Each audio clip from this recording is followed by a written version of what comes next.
들리시죠? 네, 이제 예배가 종류가 있습니다. 오늘처럼 주일날 드리는 주일 예배가 있죠.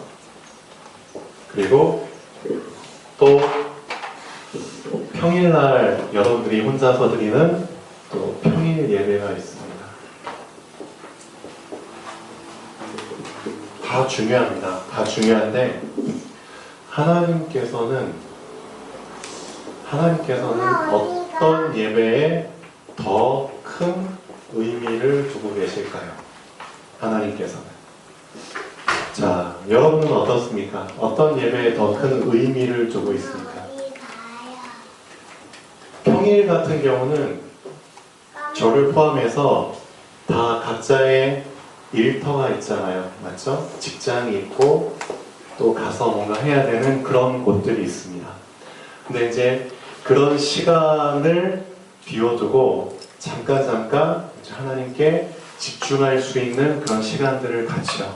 그래서 이제 어떤 분은 한 10분 정도, 예를 들면 어떤 분은 뭐 30분 정도, 날마다 산업 현장에 가기 전에 아니면 그 현장 안에서 그래도 예배를 드릴 수 있는 시간들을 꼭 만들어서 예배를 드리죠. 근데 주일날은 어떠냐? 자, 성경 말씀을 근거로 한다면은 주일날은 일하지 말아라. 그렇죠? 일하지 마. 그리고 주일날은 하나님께 집중하는데, 그렇죠? 다른 거 다 제껴놓고 오직 하나님께만 더 집중을 해야 돼. 그렇죠? 평일날도 하나님께 집중할 수 있지만 그러나 평일날에 우리가 또 우리의 업이 있잖아요. 그런 것도 겸해서 해야 됩니다. 근데 하나님께서는 주일날만큼은 너희들의 업도 다 내려놓고 온전히 하나님께만 더 집중해야 돼. 집중의 의미로 본다면은 사실상 주일 예배만큼 더 큰, 그렇죠? 의미를 부여할 수 있는 건 없을 것 같습니다. 왜 하나님께서 주일이라는 날을 주셨을까요? 왜 아무것도 하지 말고 오직 하나님께만 집중하라고 하셨을까요? 그 이유를 좀 아셔야 됩니다. 네, 많은 사람들이 점점 이 주일 예배의 의미를 놓쳐버리고 있죠. 무슨 뜻이냐? 점점점 하나님께 집중할 수 있는 시간이 줄어들고 있다는 뜻입니다. 하나님께 집중하지 못하게 되면 어떻게 되나요? 이 보증이라는 말 알고 계시죠? 보증. 그러니까 이제 은행, 뭐 저축은행 같은데 일반 일금융권도 마찬가지겠지만 내가 예금을 했어요. 예금을 했는데 혹시라도 그 은행이 파산을 하거나 도산할 수 있잖아요. 그러면 얼마까지 보증을 해준다고 하죠? 나라에서 5천만 원까지 보증해준다고 하죠. 그럼 사람들은 이제 좀 안심하고 그래 5천만 원까지니까 5천만 원 한도 내에서 예금을 하자. 그렇죠? 보증. 안심하고 계속 저금을 할 수 있겠죠. 5천만 원 한도 내에서. 그리고 옛날에도 뭐 중세시대 때도 이런 일들이 있었잖아요. 어떤 사람이 이제 여행을 가야 돼. 근데 이제 각 지역마다 영주들이 있잖아요. 지역마다. 근데 다른 곳으로 가야 돼. 그런데 이제 어떤 영주가 이 사람한테 자신의 그 도장이 찍힌, 그러니까 반지에 그 인장이 찍힌 문서를 다 주는 거예요. 너는 어느 곳이든 다 갈 수 있다. 이제 통행에 대한 어떤 보증을 해줄 수 있는 문서를 다 줘요. 그럼 그 사람은 이 지역이 아닌 다른 지역을 가더라도 그렇죠. 안심하고 갈 수 있겠죠. 모르는 사람이 와서 너 왜 이쪽 지역을 지나가? 너 허가 받았어? 할 때 딱 이 문서를 보여주면은 좋잖아요. 사실상 하나님께서 이 주일 예배 때 주시는 말씀은 우리가 앞으로 살아가야 될 일주일에 대한 보증이 들어있습니다. 맞죠? 그런데 이 보증을 내가 받지 못하고 일주일을 살아간다고 쳐보세요. 얼마나 불안할까요? 그렇죠? 정말 놀라운 겁니다. 하나님께서는 이미 우리의 과거, 현재, 미래를 다 계획하셨잖아요. 그리고 거기에 대한 힌트를, 거기에 대한 실마리를, 거기에 대한 해답들을 사실상 다 말씀 속에, 메시지 속에 집어넣어 주셨습니다. 그렇죠? 그 말씀을 딱 붙잡고 한 주일을 시작해 보세요. 그럼 완전 보증을 받고 시작하는 겁니다. 그래서 지난주 말씀 제목처럼 분명히 쓴물, 그렇죠? 쓴물이 내 앞에 딱 펼쳐진다 할지라도 이미 보증을 받은 사람은 그 쓴물 안에서 뭘 발견할 수 있죠? 단물을 발견할 수 있습니다. 그렇죠?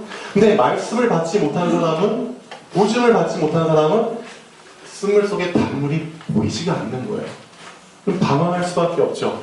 넘어질 수밖에 없죠. 그러면은 결국은 내 입에서 무슨 말이 나오게 되느냐? 원망이 나올 수밖에 없습니다. 앞으로 우리가 일주일을 또 살아가야 되는데요. 분명히 이스라엘 백성이 오늘 본문에 보면은 4번이나 원망하는 말을 합니다. 이 구절 안에서만. 그 원망하는 말을 누가 들었느냐? 여호와께서 들으셨습니다. 이런 일이 일어나고 맙니다. 참 안타깝죠? 그래서 예배는 정말 중요하고요. 예배 중에서 특히 주일 예배는 더 중요합니다. 왜냐? 일주일을 살아가야 되는데 일주일에 대한 모든 보증이 이 예배 강단 메시지, 그렇죠? 거기에 다 들어있다는 겁니다. 근데 그 말씀을 놓치고 한 주일을 시작한다. 사실상 쉬운 한 주일은 아니겠죠. 예, 그렇습니다. 그래서 하나님께서, 그렇죠, 우리를 보증하시는 말씀이 사실은 예배에 다 들어있습니다. 그래서 딴 건 다 놓치더라도 예배만큼은 놓치시면 안 됩니다. 예, 근데 이제 사실 오늘 주일 어린이 예배 때 우리 랩런트들이 싸그리 다 어딘가에서 지금 다 지내고 있죠. 그렇죠? 다 사정은 이해합니다. 사정은 이해하는데 우리 랩런트들에게 아직 이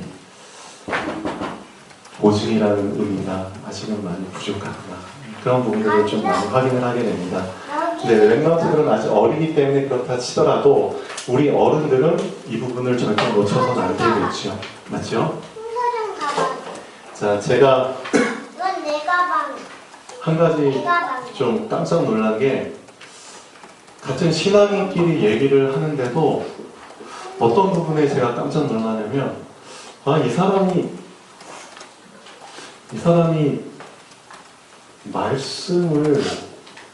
말씀을 전혀 이 사람의 그 일상 속에서 자신의 삶과 연결을 못 시키고 있구나 라는 것을 제가 좀 종종 느낍니다. 분명히 말씀을 받았을 텐데 그러면은 이 사람에게 일어나는 문제들이나 어려움 속에서 당연히 말씀을 염두에 두고, 그렇죠? 인도받는 게 당연하잖아요. 근데 전혀 말씀과 결부시켜서, 그렇죠? 사는 모습이 안 보여요. 그러니까 그런 그 신앙인들이 좀 많이 보입니다. 자, 여러분들은 좀 어떻습니까? 자, 오늘 잠깐 말씀을 보시죠. 서론 부분에 잠깐 보시면은, 서론 부분에 보시면 마태복음 12장 1절에서 8절까지 잠깐 보겠습니다.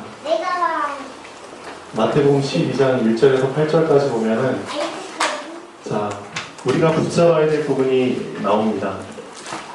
그때 예수께서, 자, 예수님이 제자들과 함께 안식일에 밀밭 사이로 가시는데, 밀이 이제 잔뜩 나 있는 밭 사이로, 자, 밀밭을 뚫고 가시면서 어떻게 했느냐? 제자들이 배가 고픈 거죠. 제자들이 시장하여 이삭을 잘라 먹으니 이걸 바리새인들이 본 겁니다. 보고 예수께 말하되 보시오, 당신의 제자들이 안식일에 하지 못할 일을 하나이다. 자, 여기까지는 좋아요. 당신의 제자들이 안식일에 하지 못할 일을 하나이다. 누가 예수님께 반박을 했냐면 바리새인입니다. 이 바리새인들은 어떤 사람들이냐? 율법을 완전히 외우고 있는 사람들이죠. 그렇죠? 어떤 내용이 어느 구절에 나오는지 어느 성경에 나오는지 다 꿰뚫고 있는 사람들입니다. 근데 이 사람들이 율법 성경을 알고 있으면서도 알고 있지만 놓치고 있는 게 있다는 거죠. 즉, 뭘 못했느냐? 그때 그 상황에 맞는 말씀을 그렇죠, 결부를 못 시켰다는 겁니다. 말씀을 내 삶 속에서 결부를 못 시켰다는 겁니다. 말씀을 놓치고 있다는 겁니다. 말씀을 알고는 있지만 실제 내 상황 속에서 나에게 문제가 닥쳤을 때 그 말씀을 나에게 적용을 못하고 있다는 겁니다. 그러니까 예수님께서 이 바리새인들이 놓치고 있는 부분을 말씀해 주시죠. 너희들은 안식일에 그래 밀밭에서 제자들이 밀 까부는 거, 밀 까서 먹는 거 그래 그거 보고 태클 걸었어. 근데 있잖아, 너희들이 이미 알고 있는 성경 구절 중에서 다윗이 어떻게 했는지 한번 보자. 자, 다윗이 자기와 그 함께한 자들이 시장할 때에 한 일을 읽지 못하였느냐. 뭐죠? 읽었다는 뜻이죠. 너희도 이미 다 알고 있는 부분이다. 그런데 너희는 놓치고 있다는 거죠. 실제 많은 크리스찬들이 이런 상황 속에서 살고 있습니다. 말씀을 알고는 있지만 실제 상황 속에서 말씀을 적용을 못하고 있다는 겁니다. 왜 그럴까요? 그럼 나는, 여러분은 어떻습니까? 그가 하나님의 전에 들어가서 제사장 외에는 자기나 그 함께한 자들이 먹어서는 안 되는 진설병을 먹지 아니하였느냐. 그럼 이런 상황이 왔을 때 당연히 이 말씀이 떠올라야 되지 않느냐. 근데 왜 안 떠오르냐 이거죠. 그렇죠? 말씀을 알기는 알지만 사실상 말씀을 내 실제 삶 속에 적용하려고 하는 그렇죠, 그런 마음은 없다는 거죠. 거기까지 관심이 없다는 겁니다. 실제 많은 크리스찬들의 한계가 여기 있습니다. 주일날 메시지 받아요. 말씀 받아요. 그렇지만 그걸로 끝이라는 겁니다. 말씀은 말씀이고 내 삶은 삶이야. 그러니까 항상 쓴물이 왔을 때 쓴물 속에 단물을 보지를 못하는 거죠. 내가 홍해 앞에 부딪혔을 때 홍해 속에 이미 길이 준비되어 있는데 그 길을 보지 못하는 겁니다. 이 수준을 이제 넘어야 되잖아요. 맞죠? 이 수준을 넘어야 됩니다. 자, 또 예수님이 한 번 더 말씀하시죠. 또 안식일에 제사장들이 성전 안에서 안식을 범하여도 죄가 없음을 너희가 율법에서 읽지 못하였느냐. 내가 너희에게 이르노니 성전보다 더 큰 이가 여기 있다. 자, 그렇죠. 그래서 우리가 좀 본받아야 될 사람이 있습니다. 요셉이라는 사람 있잖아요. 요셉이라는 사람. 우리가 다 알고 있는 그 사람입니다. 이 요셉은 진짜 참 대단한 사람이죠. 근데 요셉의 아버지도 대단합니다. 아버지 야곱이죠. 자, 창세기 37장 5절에서 11절까지 다 알고 있는 내용이죠. 그렇죠? 다 알고 있습니다. 이 바리새인들도 다 알고 있습니다. 근데 적용을 못했는데, 자, 37장 5절에서 11절까지 여러분 다 알고 있습니다. 이걸 적용하셔야 됩니다. 어떤 내용이 나오죠? 요셉이 꿈을 꿉니다. 처음에 꿈을 꿨는데, 자, 자기와 형제들이 밭에 논에 가가지고 곡식단을 묻죠. 그런데 내가 묶은 단은 딱 고개를 빳빳이 들고 서고, 형님들이 묶은 단은 내 주위를 삥 둘러서서 나에게 절하더이다. 그런 꿈을 꿔서 얘기를 해줬어요. 그리고 한 번 더 꿈을 꾸죠. 꿈을 꿨는데 해와 달과 11별이 내 별에게 절하더이다. 그 말을 듣고 형님들은 다 요셉을 더 미워하게 되죠. 근데 요셉의 아버지 야곱은 그 말을 마음에 두었더라. 그게 중요합니다. 두었더라. 두었다는 것은 뭘 하겠다는 뜻이죠? 진짜 이런 상황이 오면은 그 말씀을 꺼내서 내가 적용하겠다는 뜻입니다. 그렇죠? 이 말씀을 내가 그 상황이 오면은 영적으로 재해석하겠다는 뜻입니다. 이게 중요합니다. 창세기 45장 보죠. 자, 요셉의 고백이 나옵니다. 이런 상황 속에서 이런 고백을 할 수 있는 사람이 돼야겠죠. 창세기 45장 5절에서 8절까지. 자, 형님들 앞에 섭니다. 그리고 형님들한테 고백을 하죠. 형님들이 나를 팔았다고 떨지 마세요. 두려워하지 마세요. 저희 형님들 안 죽입니다. 하나님이 이때가 있을 걸 아시고 이런 7년의 큰 흉년이 있을 걸 아시고 나를 먼저 애굽 땅에 보내셨습니다. 형님들과 가족과 후대들을 살리기 위해서 나를 먼저 보내셔서 작업하셨습니다. 형님들이 나를 판 게 아닙니다. 멋있죠? 하나님의 말씀을 붙잡고 있는 사람은 영적인 재해석을 할 수 있습니다. 말씀을. 근데 우리가 그걸 놓치고 있다는 겁니다.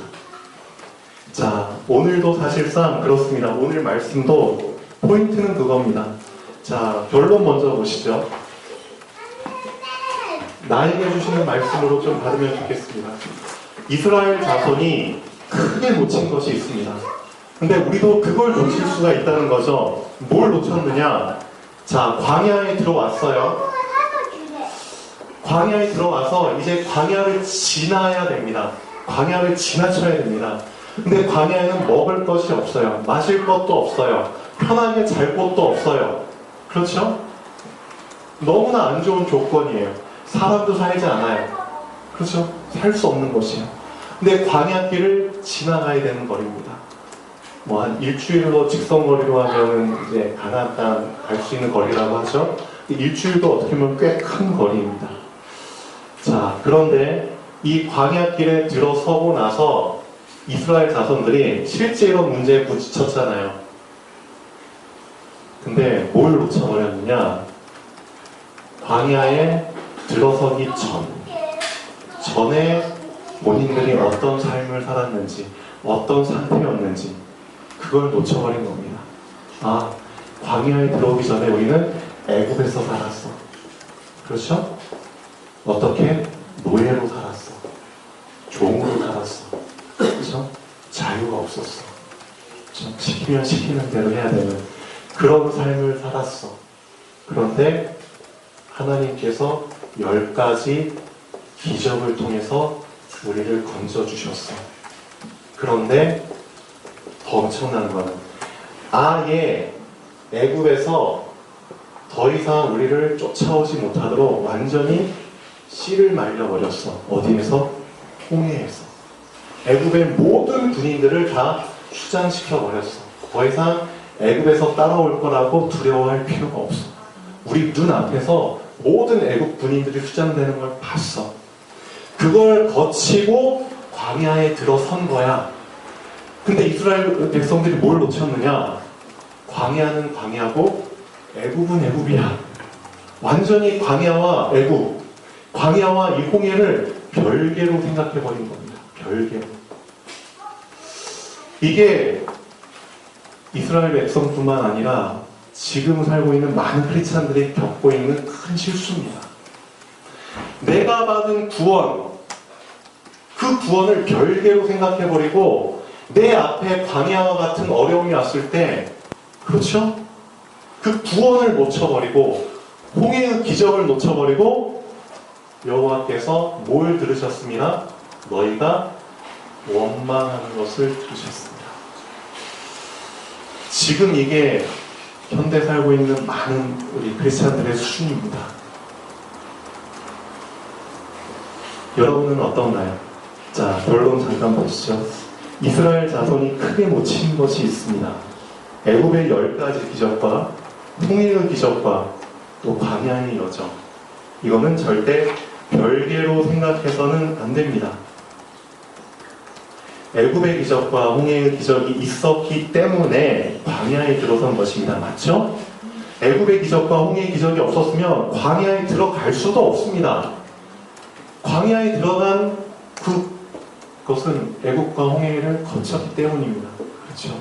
그걸 경험했기 때문입니다. 근데 그걸 놓쳐버린 거죠. 그걸 별개로 생각해버린 겁니다.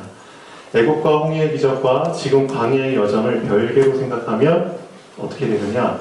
광야의 길을 끝까지 갈 수 없습니다. 그래서 뭘 놓쳐버린 사람들? 내가 받은 그 구원, 애굽에서 해방받았구나. 홍해의 기적, 나의 생명을 건지셨구나. 그렇죠? 나를 따라올 그 흑암을 완전히 씨를 말리셨구나. 그것을 놓쳐버린 사람들은 광야 40년 생활하면서 어떻게 됐느냐? 광야에서 다 죽었죠. 어쩔 수 없습니다. 하나님께서 우리에게 원하시는 것은 진짜 어떻게 보면 엄청난 게 아니거든요. 너가 받은 구원 놓치지 마. 그러면 돼. 항상 너가 받은 구원 이것만 놓치지 마. 근데 왜 이걸 놓치는지. 그렇죠? 그럼 어떻게 해야 됩니까?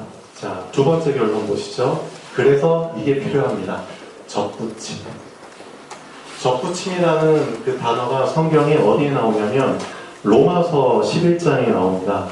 로마서 11장에 이제 사도 바울이 참 대단한 사람이죠.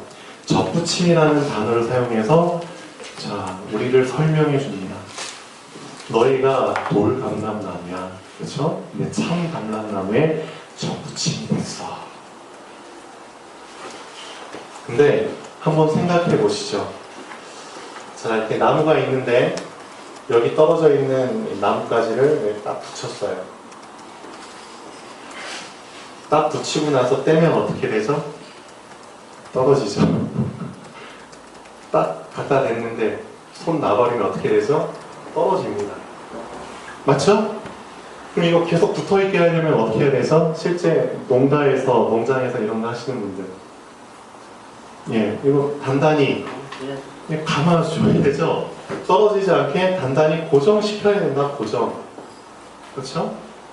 고정도 안 시키고 그냥 붙인 상태에서 손 놔버리면 당연히 떨어지죠.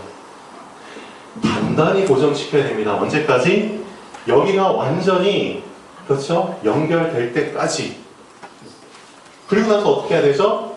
계속해서 양분이 공급될 수 있도록, 그렇죠? 해줘야 되는 겁니다. 이 두 가지가 필요하다는 겁니다. 우리도 마찬가지입니다.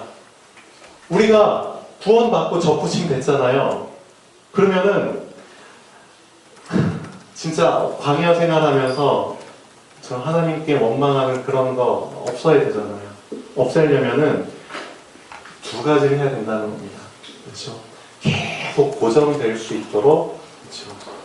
그 부분을 우리가 연습을 해야 됩니다. 그래서 이 단어가 참 중요한 것 같아요. 각인. 계속 각인시켜라. 뭘 각인시킬 겁니까? 딴 게 아닙니다. 아, 하나님의 은혜로 내가 구원받았구나. 이걸 각인시키는 겁니다. 이 구원에 대한 감사를 계속 각인시키는 겁니다. 이게. 그래서 하나님께서는, 그렇죠? 우리 애국과 같은 곳에서 건져주시고 광야 생활을 하는 동안에 사실상 이 훈련 시키시는 겁니다. 여기 있는 분들 다 광야에서 죽으면 안 되잖아요. 광야는 거쳐야 될 곳입니다. 정복해야 될 곳이 아니라 거쳐야 될 곳입니다. 그냥 지나쳐야 될 곳이거든요. 지나쳐야 될 곳에서 죽어버리면 이건 엄청 억울한 거죠. 우리가 정말 정복하고 상주해야 될 곳은 따로 있다는 겁니다. 그렇죠? 그것을 위해서 광야를 거쳐가게 하시는 겁니다. 훈련. 그렇죠? 거기에서 우리가 받아야 될 훈련은 딴 게 아니다. 구원에 대한 감사다. 감사. 그렇죠? 감격. 이것을 항상 놓치지 말아라. 그럼 통과할 수 있다는 거죠. 두 번째 뭐죠? 두 번째는 광야 내비게이션도 없어요. 제가 앞을 보나 뒤를 보나 옆을 보나 다 똑같아요. 그럼 광야 생활에서는 완전히 길 잃어버리기 십상이죠. 맞죠? 사방 좌우를 봐도 다 똑같아요. 다 똑같아요. 길을 잃기 십상입니다. 방향을 잡기가 쉽지가 않아요. 내 인생의 방향을 잡아야 되는데 방향을 잡기가 쉽지가 않아요. 그래서 우리가 광야 생활에서 또 붙잡아야 될 것, 각인시켜야 될 건 뭐냐? 인도라는 거야. 인도.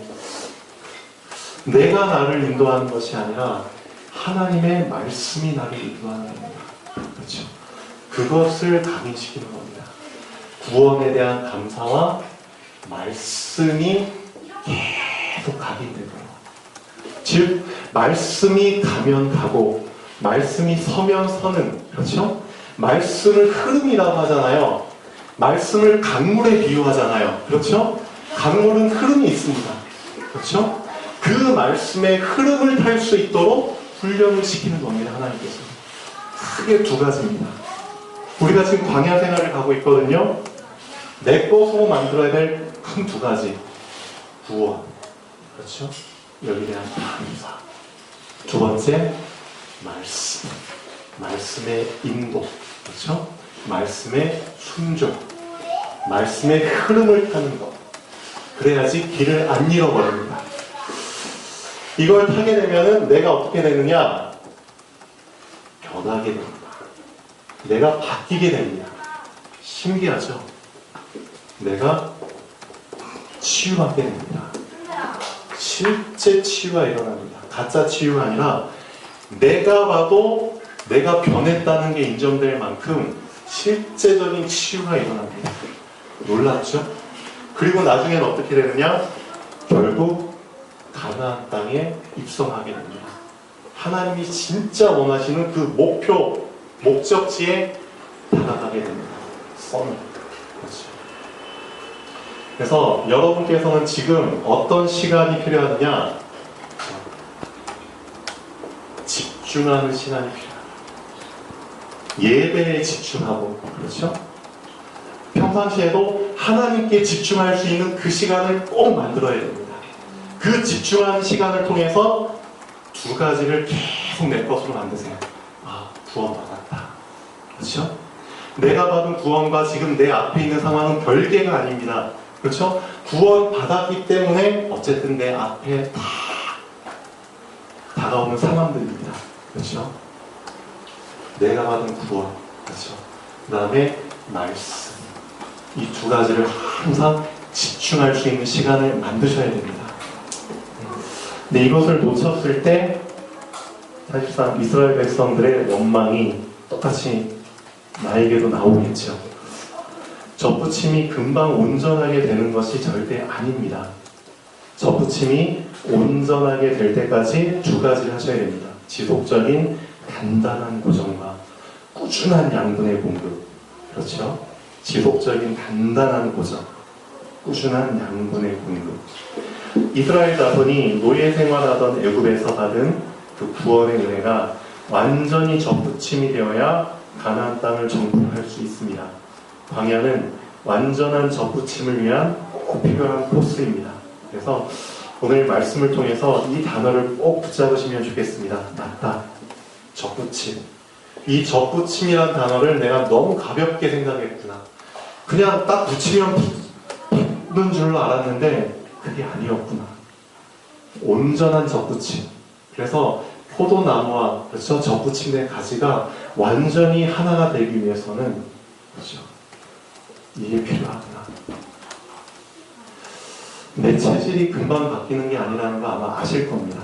아실 겁니다. 그렇기 때문에 여러분만의 그 지속할 수 있는, 각인시킬 수 있는 시간을 꼭 가시면 좋겠습니다. 자, 한 가지만 더 하고 좀 마치겠습니다.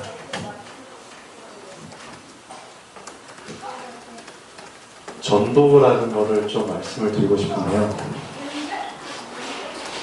사명.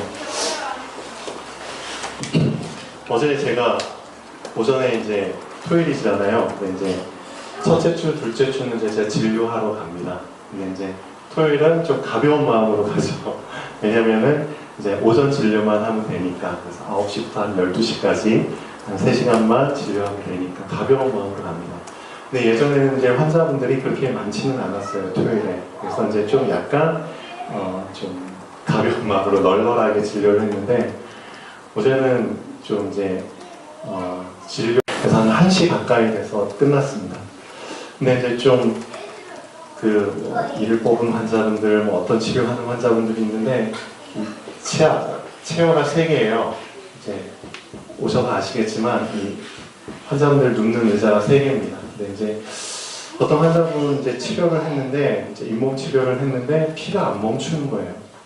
근데 이분이 이제 계속 이제 또 뽐도 뜨고 뭐도 하고 해야 되는데 정말 피가 안 멈추니까 이 환자분 피가 멈추는 거 지혈이 될 때까지 계속 이제 체어 하나 차지해가지고 누워 계시죠. 그리고 나머지 의자 2개인데 또 어떤 할머니 환자분이 오셨어요. 이분은 이제 틀니를 조절을 해야 돼요. 근데 틀니를 아무리 조절해도 이 할머님께서 자꾸만 아프시다고 해요. 근데 이 아픈 걸 좀 해결해 드려야 되잖아요.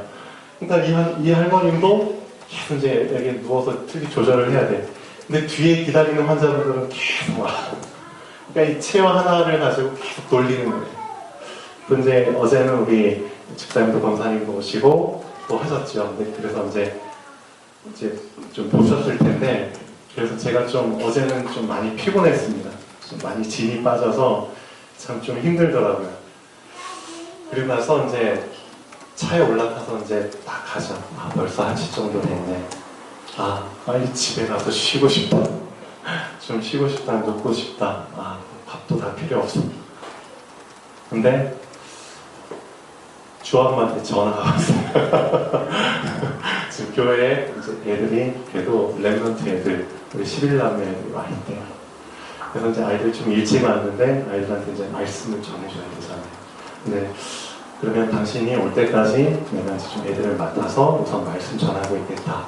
당신은 와서 애들이 찬양을 좋아하니까 신나게 좀 찬양을 들어주자. 자, 이 부분을 이제 제가 통화를 하고 오면서 이런 생각을 해봤습니다. 사명이라는 게 과연 뭘까? 사명. 내가 만약에 사명이 없었다면, 내가 사명을 붙잡지 않았다면 이런 상황이 왔을 때 나는 내 마음대로 해도 됐겠지. 맞죠? 내가 피곤하니까 빨리 가서 쉬는 게 더 구미가 당기는 거잖아요. 실제 그걸 원하고. 내가 만약에 사명을 붙잡지 않고 신앙생활을 한다면 난 이렇게 할 수 있을 거야. 근데 하나님은 나에게 사명이라는 걸 주셨네. 사명의 뜻이 뭐죠? 명을 받았다는 거잖아요. 누구한테? 하나님한테. 사명. 그렇죠? 감당한다는 뜻이잖아요. 이 사명을 감당하기 위해서는, 그렇죠, 내가 내려놔야 될 게 있다. 그렇죠? 내가 감당해야 될 게 있다. 그렇죠? 내가 헌신해야 될 게 있다. 많은 의미들이 다 포함이 되겠죠. 이 명을 감당하기 위해서라면은 나의 삶을 드려야 될 필요도 있고, 더 나아가서는 나의 생명까지도, 그렇죠, 바쳐야 될 필요가 있겠죠. 그러면서 이런 생각을 좀 해봅니다. 많은 신앙생활하는 사람들이 있는데, 근데 의외로 사명이라는 것을 붙잡지 않고 신앙생활하는 사람들이 꽤 많구나라는 것을 요즘 많이 느낍니다. 아, 그렇구나. 사명 없이 신앙생활하는 사람들이 있구나. 그럼 이 사람들은 결국은 어떻게 될까? 그냥 자기 내키는 대로 신앙생활하게 되는구나. 그러면은 예수님께서 받으신 2번째 테스트. 사단이 예수님을 성전 꼭대기로 데리고 올라갔잖아요. 그렇죠? 성전 위에는 우리 교회들 보면은 위에 뭐가 있죠? 십자가가 있잖아요. 십자가는 결국 사명을 의미하잖아요. 그렇죠? 십자가 위에 올라가게 해버린 겁니다. 그러면 내 밑에 십자가가 있는 겁니다. 그러면은 내가 원하는, 그렇죠, 내 의도대로 십자가 져도 되고 안 져도 된다는 뜻이겠죠. 그렇죠? 내 내키는 대로 말씀을 이용해 먹을 수 있다는 겁니다. 그게 사단의 2번째 테스트입니다. 그때 예수님 말씀하시죠. 너의 하나님을 시험하지 말아라. 결국 내가 사명을 놓치고 신앙생활한다는 것은 나의 십자가를 놓치고 신앙생활한다는 뜻이고요. 언제든 나는 하나님을 시험할 수 있다는 뜻입니다. 진짜 사명을 놓치고 신앙생활을 한다는 건 이건 엄청나게 위험한 거구나. 내 내피는 대로 신앙생활을 하는 거구나. 그런 부분들을 좀 생각을 해봤습니다. 아, 좋다. 이 사명이라는 거. 여러분은 어떠신가요? 아까 이제 충룡이가 11시 조금 넘어서 왔나요? 충룡이도 아마 이런 부분을 좀 생각해 봤을까 모르겠어요. 양양에서 여기까지, 그렇죠. 건설 현장이기 때문에 쉬는 날이 없습니다. 그리고 건설 현장이기 때문에 하루에도 어떤 일들이 일어날지 모르죠. 아주 위험한 현장입니다. 그렇죠. 근데 거기에서 또 바쁜 일들이 많이 있겠죠. 또 충격이 없으면 안 되는 그런 일을 하고 있잖아요. 그렇죠. 행정적인 업무도 같이 보고 있기 때문에 또 일이 밀릴 수도 있고 그런 가운데도 진짜 뿌역뿌역 보고 있죠. 맞습니다. 사명이 없으면 진짜 지속할 수 없는 부분들입니다. 여기 있는 강사님도 그렇고 우리 청년들도 우리 권사님들도 마찬가지겠죠. 여러분이 정말 날마다 현장에 나가시잖아요. 저는 참 감사한 게 뭐냐면 현장? 근데 우리 교회는 아닌데 다른 교회들은 참 이상하게 하는 교회들이 좀 있어요. 전도를 그냥 행사식으로 하는 교회들이 많아요. 전도는 행사가 아니잖아요. 그렇죠? 또 뭐지? 지금 방학 됐잖아요. 방학을 했으니까 이제 어쨌든 이제 교회 프로그램도 있고 하겠지만 방학을 하면은 전도를 쉬는 그렇죠? 그런 교회들도 또 있고요. 네, 나름대로 사정이 다 있긴 있겠죠.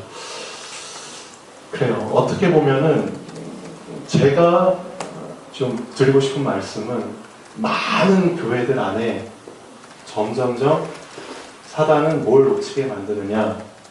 사명이라는 것을 놓치게 만듭니다. 교회가 사명 놓쳐버리면 다 놓치는 거죠. 그렇죠? 사명 안에 십자가가 있는데 십자가를 놓친 교회는 이게 과연 어떻게 될까요? 사단이 완전히 판치는 교회가 돼버리겠죠. 그래서 참 감사합니다. 여러분들은 그래도 비가 오나 눈이 오나 그렇죠? 계속 그 사명 하나 부여받은 거 붙잡고 계속 현장에 가시죠. 근데 하나님은 알고 계시죠. 하나님은 알고 계십니다. 그래서 저는 참 감사합니다. 예, 그래서 여러분들에게 하나님께서 주신 이 사명 속에 다 들어있습니다. 사실 겉으로는 힘든 것, 그렇죠? 뭐 고난 그런 것들이 들어있지만 식물 속의 단물처럼 사명 속에 이미 하나님의 엄청난 축복이 사실은 다 같이 들어있는 겁니다. 하나님의 시간표가 오면 분명히 그것들이 드러나게 되는 때가 옵니다. 예, 분명히 서밋의 자리에 올라가 있는 내 자신을 발견하는 시간표가 옵니다. 그래서 절대 여러분 자신의 겉사람의 어떤 영적 상태 조건과 타협하지 마시고, 그렇죠? 이 광야 생활하는 동안에 이 두 가지 정말 각인시키시면서 사명을 잘 감당하시는 우리 센터교회 성도님들 되면 좋겠습니다. 네, 자, 기도하겠습니다.